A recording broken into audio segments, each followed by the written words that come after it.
Mayong bunta guys.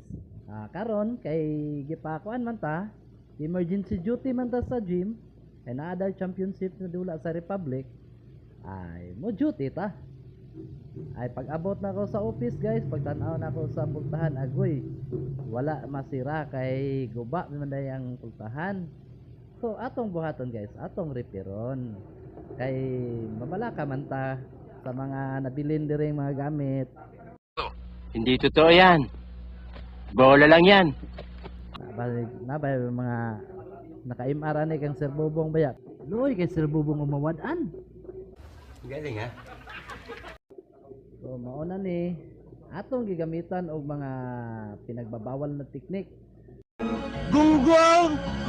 Barinig kita sa mukha eh! Ato bitong naguba naman ang bisagra, dili naman gyud kuan.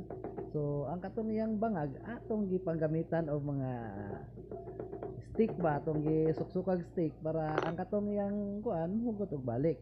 So mao ni samtang katrabaho ko, nay nangutana sa kuha asa ko ng gym. So akong gitudloan. Sus kakapoy ganin na tagtrabaho ta nga daghan kay si pangutana. Sige, padayon ya punta. Ato bago na to na sila kay kuan man. Nangutana man. So Pwede ba ilayo mo sa akin to? Ayoko makita ito. Maita ulo ko. padayon ta guys. Atong kuan guys, doko na to guys. Atong screw guys, screw. Nice. Duot lang tano, duot. Kani. Sige gyud kog screw ni, sige screw. Pagkadugayan ako screw nga hawoy naman kay akong gibati. Kapoy naman kayo.